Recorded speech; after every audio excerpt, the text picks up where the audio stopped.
बच्चों नमस्कार। आज के इस वीडियो में आप सभी का स्वागत है। आज अपन पढ़ेंगे सरफेस केमिस्ट्री का कोलॉइडी विलयन बनाने की विधियां। उसमें अपन ने पहला जो वीडियो था उसमें परिक्षेपण विधि के बारे में अपन ने विस्तार से पढ़ लिया था। अब अपन पढ़ेंगे इसकी दूसरी जो विधि है संघनन विधि। संघनन विधि जो अपन पहले भी पढ़ चुके हैं उसमें थोड़ा सा। संघनन का अर्थ क्या होता है कि छोटे छोटे जो कण होते हैं आपस में जुड़ करके मिल करके बड़े कणों का निर्माण कर देते हैं। उन कणों का आकार इतना होता है कि वो 1 नैनोमीटर से 1000 नैनोमीटर के बीच के आकार के होते हैं, जिससे कोलॉइडी विलयन का निर्माण हो जाता है। तो अपन देखते हैं कि जब छोटे छोटे कणों का आकार यानी ऐसे कण जिनका आकार 1 नैनोमीटर से कम होता है वो आपस में जुड़ करके इकट्ठा होकर के बड़े कणों का निर्माण कर देते हैं, जिनका आकार 1 नैनोमीटर से 1000 नैनोमीटर के बीच हो जाता है और वो कोलॉइडी कण बन जाते हैं। तो इस प्रकार से छोटे छोटे कणों के मिलने से एक बड़े कणों का निर्माण हो जाता है और कोलॉइडी कण बन जाते हैं। तो इसकी कई सारी विधियां हैं, यानी रासायनिक अभिक्रिया द्वारा हम कई प्रकार के कोलॉइडी विलयन बना सकते हैं। अपन यह देखते हैं कि कौन कौन सी अभिक्रियाएं जो है वो रासायनिक अभिक्रियाओं के अंतर्गत आती हैं। तो 4 प्रकार की मुख्य रूप से अभिक्रिया होती हैं जिसके द्वारा हम कोलॉइडी विलयन का निर्माण करेंगे। तो पहली जो विधि है वो है ऑक्सीकरण। ऑक्सीकरण क्या होता है? ऑक्सीकरण में इस विधि द्वारा सल्फर, आयोडीन और सेलेनियम, ये जो 3 धातु हैं, अधातु हैं ये सारी, सल्फर, आयोडीन और सेलेनियम आदि अधातुओं के कोलॉइड बनाए जाते हैं। इसमें क्या करते हैं, मान लीजिए अपन को सल्फर का सॉल्व प्राप्त करना है, तो सल्फर का सॉल्व प्राप्त करने के लिए H2S जो होती है उसको सल्फर डाइऑक्साइड के माध्यम में प्रवाहित किया जाता है। जब इसको प्रवाहित करते हैं तो सल्फर का सॉल्व प्राप्त हो जाता है। अब इसका ऑक्सीकरण होता है। ऑक्सीकरण का मतलब इसमें से हाइड्रोजन का हटना। हाइड्रोजन का हटना भी क्या कहलाता है? ऑक्सीकरण कहलाता है। तो इसमें से हाइड्रोजन हट जाती है और उसका ऑक्सीकरण हो जाता है। इस प्रकार से हमें सल्फर का सॉल्व प्राप्त हो जाता है। दूसरी जो विधि है वो है उभय अपघटन विधि। उभय अपघटन यानी दोनों के दोनों जो आयन होते हैं वो एक्सचेंज हो जाते हैं, उससे हम कहते हैं उभय अपघटन विधि। तो इस विधि द्वारा अविलय कण जो होते हैं उनके कोलॉइडी विलयन प्राप्त किए जाते हैं। यानी ऐसे साल्ट जो अविलय होते हैं उनके कोलॉइडी विलयन बनाने की बहुत अच्छी विधि है। अपन इसमें बनाते हैं आर्सेनिक सल्फाइड का कोलॉइडी विलयन। कैसे बनता है कि जब आर्सेनिक ऑक्साइड की अभिक्रिया H2S से अपन करवाते हैं तो इसमें सल्फर जो होता है वो ऑक्सीजन से एक्सचेंज हो जाता है। यानी ऑक्सीजन के स्थान पे तो सल्फर आ जाता है और सल्फर के स्थान पर ऑक्सीजन आ जाता है। तो आपस में एक दूसरे को चेंज कर देते हैं, इसलिए इसका नाम है उभय अपघटन। ठीक है बच्चों, तो इस प्रकार से आर्सेनिक सल्फाइड नामक कोलॉइडी विलयन का निर्माण हो जाता है। तो यहाँ पर आर्सेनिक सल्फाइड जो है वो विलयन बन जाता है। इन कणों का आकार जो होता है 1 नैनोमीटर से 1000 नैनोमीटर के बीच हो जाता है और ये कोलॉइडी कणों में बदल जाते हैं। फिर अपन बात करते हैं अपचयन की। अपचयन में क्या होता है, इस विधि में भारी धातुओं के कोलॉइड बनाए जाते हैं, जैसे कि गोल्ड, सिल्वर, कॉपर और प्लेटिनम। ये भारी धातुएं होती हैं और इनका अपचयन करके इनके कोलॉइडी विलयन प्राप्त किए जाते हैं। जैसे ऑरिक क्लोराइड जो होता है इसकी अभिक्रिया जब स्टेनस क्लोराइड से कराई जाती है जलीय माध्यम में, तो गोल्ड का एक बैंगनी रंग का सॉल्व प्राप्त होता है। ये इंपॉर्टेंट है बच्चों, एग्जाम में कई बार पूछा जाता है, एक शब्द है इसका टर्मिनल, कि इसमें गोल्ड सॉल्व प्राप्त होता है, उसका रंग जो होता है बैंगनी रंग होता है, इसलिए इसको कासियस पर्पल कहते हैं। तो पूछा जाता है कासियस पर्पल क्या होता है, इसका निर्माण कहाँ होता है। तो ये अभिक्रिया अपन को याद होनी चाहिए कि जब ऑरिक क्लोराइड की अभिक्रिया स्टेनस क्लोराइड के जलीय माध्यम से कराई जाती है तो गोल्ड का एक बैंगनी रंग का सॉल्व प्राप्त होता है, जिसे कासियस पर्पल कहा जाता है। इस प्रकार अपन गोल्ड के, प्लेटिनम का, चांदी का या कॉपर के कोलॉइडी विलयन प्राप्त कर सकते हैं। फिर इसकी जो चौथी विधि है रासायनिक अभिक्रिया की वो है जल अपघटन, यानी जल के द्वारा तोड़ना। इस विधि द्वारा एल्यूमिनियम, आयरन और क्रोमियम के कोलॉइडी विलयन प्राप्त किए जाते हैं। ये जो धातुएं हैं मुख्य रूप से आयरन, एल्यूमिनियम, क्रोमियम, इनके कोलॉइडी विलयन इस विधि द्वारा प्राप्त किए जाते हैं। एग्जाम्पल है अपना फेरिक क्लोराइड। फेरिक क्लोराइड का जल अपघटन किया जाता है।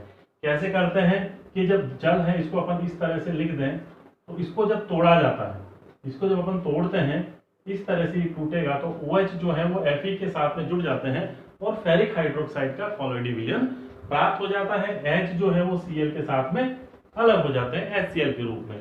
तो इसका जो कॉलोइड विलयन है वो लाल रंग का होता है। तो इस प्रकार बच्चों रासायनिक अभिक्रिया द्वारा हम विभिन्न प्रकार के कॉलोइड विलयन प्राप्त कर सकते हैं। इस विधि में जो कॉलोइड विलयन प्राप्त होते हैं वो बहुआण्विक कॉलोइड होते हैं, क्योंकि छोटे छोटे कणों के मिलने से बनते हैं, इसलिए वो बहुआण्विक कॉलोइड होते हैं। अब अपन इसकी अगली विधि देखते हैं बनाने की। अपन देखते हैं दूसरी विधि विलायक के विनिमय द्वारा। इस विधि में क्या होता है, जैसा कि लिखा है विलायक के विनिमय यानी एक्सचेंज ऑफ सॉल्वेंट। इसमें होता क्या है, कोई एक पदार्थ जो होता है एक विलायक में तो घुल जाता है आसानी से और विलयन बना देता है, लेकिन दूसरा जो उसका विलायक होता है उसमें वो उसके कण जो होते हैं पदार्थ के वो आपस में संघनित होकर के कॉलोइड विलयन का निर्माण कर देते हैं। तो इस थ्योरी पर आधारित है। अपन जैसे कि एग्जांपल देखते हैं, सल्फर, फास्फोरस अथवा रेजिन जो होता है वो जल की अपेक्षा अल्कोहल में शीघ्रता से विलय हो जाता है। यानी जब हम सल्फर को अल्कोहल में घोलेंगे तो घुल करके वो विलयन बना देता है। उसके कण छोटे होते हैं, उनका आकार 1 नैनोमीटर से भी कम रहता है। लेकिन जब इस विलयन को, सल्फर का जो विलयन है अल्कोहलिक विलयन जो होता है, उसको जब जल में डाला जाता है, जब हम इसको जल में डालते हैं तो इसके कण जो होते हैं आपस में जुड़ करके संघनित होकर के बड़े कणों का निर्माण कर देते हैं और कॉलोइड विलयन बन जाता है। इनका आकार अब 1 नैनोमीटर से 1000 नैनोमीटर के बीच हो जाता है। तो इस प्रकार से हम कह सकते हैं कि कोई भी एक पदार्थ एक विलायक में तो आसानी से घुल जाता है, लेकिन जब उसके विलयन को दूसरे विलायक में डाला जाता है तो वो उसमें अविलय रहता है और अविलय रहते हुए उसके जो कण होते हैं आपस में जुड़ करके संघनित होकर के कॉलोइडी कणों का निर्माण कर देता है। इस प्रकार से कॉलोइडी विलयन बन जाते हैं। जैसे कि अपन इसकी एक लैंग्वेज देखते हैं कि पदार्थ को पहले एक विलायक में घोला जाता है जिससे उसका विलयन प्राप्त होता है। एक पदार्थ को जब हम किसी विलायक में घोलते हैं तो वो सॉल्यूशन बनाता है, विलयन बना देता है उसके साथ घुल करके, और फिर उस विलयन को, जब उसका जो विलयन है उसको अन्य विलायक में, दूसरा जो विलायक होता है उसमें जब डाला जाता है जिसमें वह पदार्थ अविलय होता है, उसमें डालेंगे जिसमें वो अविलय रहता है, तो पदार्थ के कण कॉलोइडी कण में बदल जाते हैं और इस प्रकार कॉलोइडी विलयन हमें प्राप्त हो जाता है। अपन सेकंड एग्जांपल देखते हैं कि NaCl जो होता है नमक, वो जल में तो आसानी से घुल जाता है, उसका विलयन प्राप्त हो जाता है, और जब इस विलयन को हम बेंजीन में डालते हैं, दूसरे सॉल्वेंट में डालते हैं, तो बेंजीन में क्या होता है, इसके कण आपस में जुड़ करके संघनित होकर के और NaCl के कॉलोइडी विलयन का निर्माण कर देते हैं। इसी प्रकार से हम तीसरा एग्जांपल देखते हैं फिनोल्फ्थलीन का। फिनोल्फ्थलीन जो होता है वो अल्कोहल में आसानी से घुल जाता है और घुल करके एक विलयन का निर्माण कर देता है। जब इस विलयन को जल में डाला जाता है, पानी में डालते हैं, तो ये अविलय होता है फिनोल्फ्थलीन, इसलिए इसके कण यहाँ पर भी संघनित होकर के जुड़ करके और फिनोल्फ्थलीन के कॉलोइडी विलयन का निर्माण कर देते हैं। तो इस प्रकार से फिनोल्फ्थलीन का भी कॉलोइडी विलयन बन जाता है। तो इस प्रकार हम विलायक के विनिमय द्वारा भी कॉलोइडी विलयन का निर्माण कर सकते हैं। बच्चों, अपनी जो अगली विधि है वो है परिक्षेपण माध्यम में वाष्प का संघनन।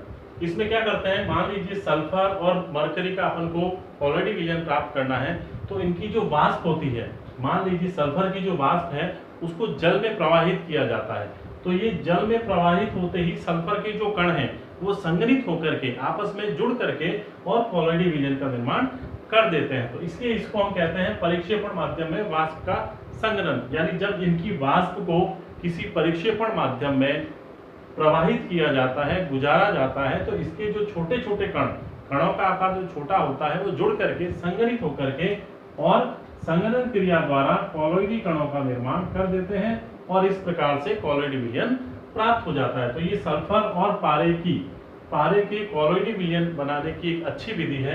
अपन देखते हैं इसकी लैंग्वेज को कि इस विधि में किसी पदार्थ की जो गर्म वाष्प होती है, उस गर्म वाष्प को जब द्रव में प्रवाहित किया जाता है तो उसके कण संघनित होकर के कॉलोइडी विलयन बना देते हैं। इसे ही परिक्षेपण माध्यम में वाष्प का संघनन कहते हैं। इसमें कौन कौन से हैं, सल्फर तथा मरकरी के कॉलोइडी विलयन आसानी से प्राप्त किए जा सकते हैं।